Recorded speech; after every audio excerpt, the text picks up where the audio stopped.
Bonjour à tous, c'est Libra. Pour cette première vidéo, on va parler d'un sujet qui fait un petit peu polémique puisqu'on va parler du New Deal, la plus grande politique de relance de l'histoire.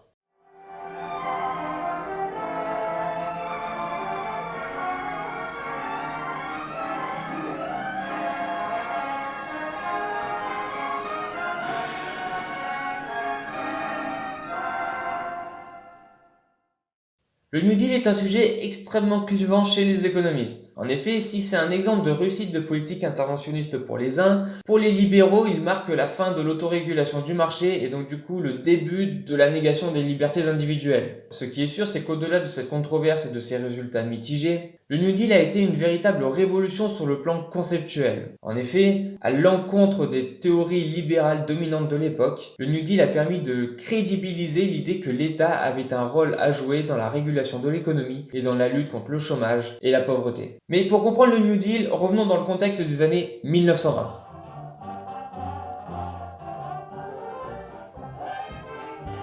Les années 1920 ont été surnommées les années folles. Les États-Unis connaissent une véritable décennie de prospérité et d'insouciance.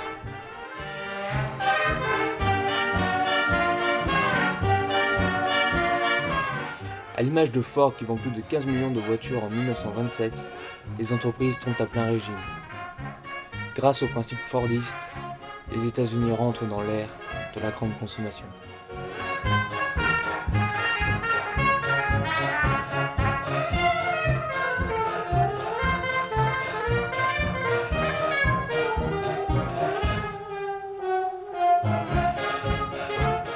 La confiance règne et les conditions sont favorables à la prise de risque.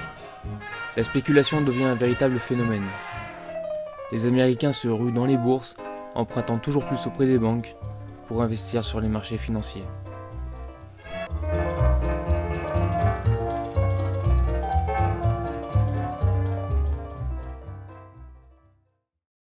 Cette époque dorée va pourtant bientôt se terminer. En effet, le laxisme des autorités publiques, les crédits à outrance et surtout les prises de risque des banques vont précipiter le pays dans une des plus grosses crises que le monde ait jamais connues. La crise est en partie une crise de surproduction. Les denrées excédentaires sont alors détruites pour faire remonter les prix. Le lait est jeté au ruisseau. Le café chauffe les locomotives. Le blé est déversé en mer.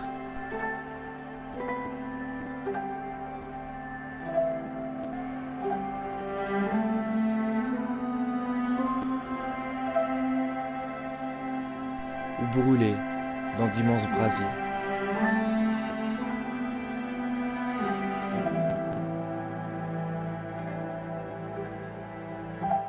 Très vite, le chômage et la pauvreté se répandent. Avec eux, les premières famines apparaissent. Dans l'impossibilité de nourrir le bétail, les fermiers sont obligés de quitter leur campagne.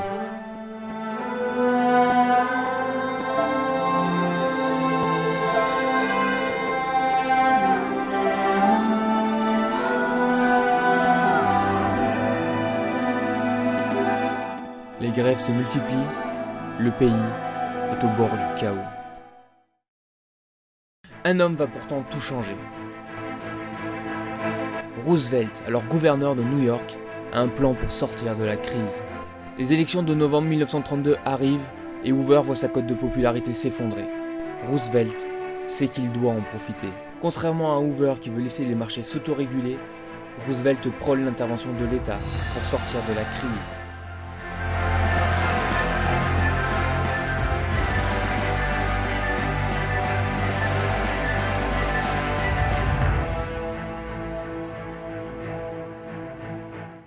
Sa campagne est foudroyante. Dans tous ses meetings, c'est le même message. Il faut un New Deal.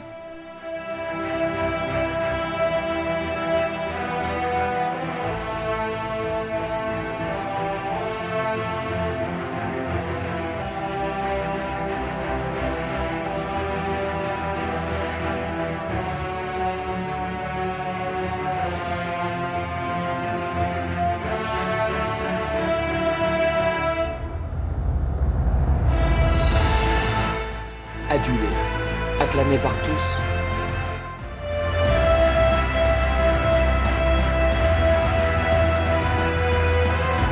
Roosevelt gagne les présidentielles.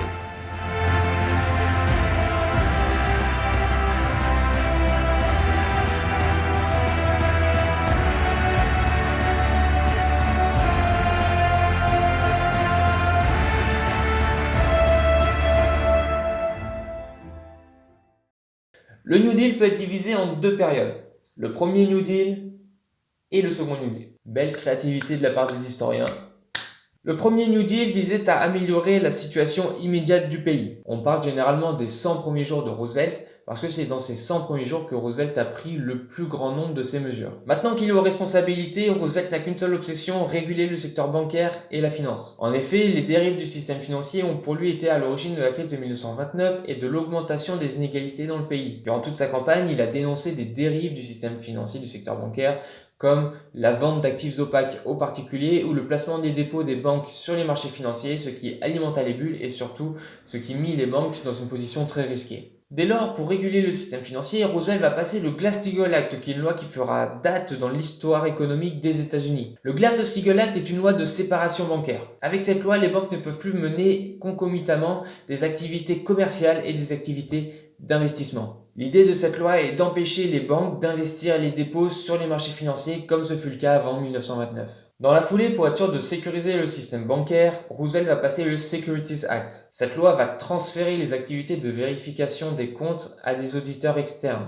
L'objectif de cette loi est de contrôler les excès et de prévenir les comportements à risque des banques. Après avoir régulé le secteur financier, Roosevelt va enfin pouvoir mettre en place son plan de relance. Dans ses 100 premiers jours, il va passer tout un tas de mesures qui vont avoir pour but de relancer l'activité économique des États-Unis. Une des premières lois qui va passer, c'est le Civilian Conservation Corps. Cette loi va créer des centaines de milliers de travail pour les jeunes afin de les remettre en activité. Il va ensuite faire passer le Emergency Relief Act qui va distribuer des aides sociales et des subventions aux plus démunis. Cependant, Roosevelt préférant pousser les gens à travailler plutôt que de les subventionner, il va créer la Civil Work Administration et la Public Work Administration qui vont employer jusqu'à 4 millions de personnes pour construire des aéroports, des routes et des ponts. L'intervention de l'État atteint son paroxysme avec la création de la Tennessee Valley Authority. La TVA va être chargée de créer des barrages pour contrôler le flux du fleuve Tennessee et surtout pour produire de l'électricité pour les régions alentours. Avec cette administration, pour la première fois dans l'histoire des États-Unis, l'État est en concurrence avec des entreprises du secteur privé.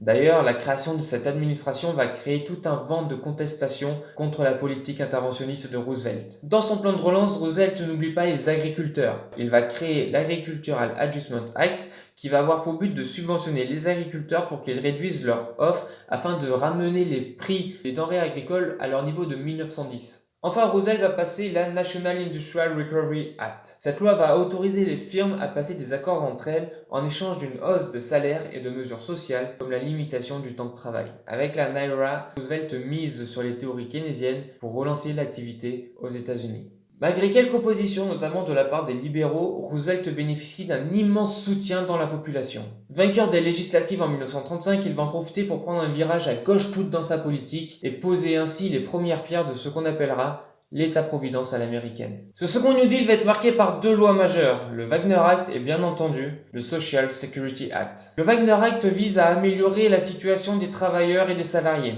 Cette loi va regrouper un ensemble d'avancées sociales comme l'autorisation de création de syndicats, l'autorisation de l'appel à la grève, de l'appel au boycott et surtout de création de conventions collectives. Mais la réelle avancée sociale, ça va être bien entendu le Social Security Act qui va être la mesure majeure de ce second New Deal et la mesure la plus importante peut-être de la présidence Roosevelt. Pour financer ces mesures qui, on va pas se mentir, coûte un pognon de dingue, Roosevelt va décider de réformer la fiscalité. Comme pour lui les taxes sont trop injustes parce qu'elles affectent indifféremment les plus riches et les plus pauvres, il va privilégier une réforme de l'impôt sur le revenu. Ainsi, il va faire passer la tranche d'imposition marginale sur revenu à 63%, puis 79%, puis 91%. Avec cette réforme de la fiscalité, Roosevelt va ainsi permettre non seulement de financer ses mesures sociales, mais aussi de réduire les inégalités. Maintenant qu'on a vu en quoi consistait le New Deal et qu'on a détaillé toutes les réformes, forcément vient l'heure du bilan. Est-ce que le New Deal a réellement permis de sortir les États-Unis de la crise de 1929 ? Il faut dire que les résultats économiques sont extrêmement mitigés. Il est clair que les mesures prises par Roosevelt n'ont pas été suffisantes pour relancer l'activité aux États-Unis. En effet, en 1940, le taux de chômage est toujours de 15%. Certes, c'est moins que les 25% de 1932, mais 15% ça reste beaucoup. Surtout, en 1939, les dépenses d'investissement ne représentent que 60% de leur niveau de 1929.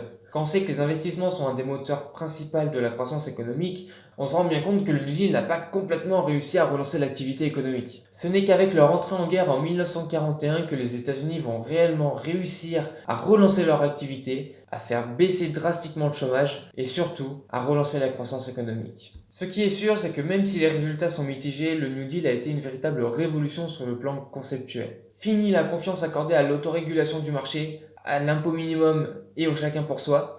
Avec le New Deal, Roosevelt a crédibilisé l'idée que l'État avait un rôle à jouer dans la régulation de l'économie et dans la lutte contre le chômage et la pauvreté. J'espère que cette vidéo vous a plu. Si c'est le cas, n'hésitez pas à laisser un petit pouce bleu et à vous abonner à cette chaîne YouTube. De nouvelles vidéos de vulgarisation de l'économie vont venir dans les prochains jours. N'hésitez pas aussi à me laisser un commentaire pour me dire ce qui va pas dans cette vidéo et j'en tiendrai compte pour mes prochaines vidéos.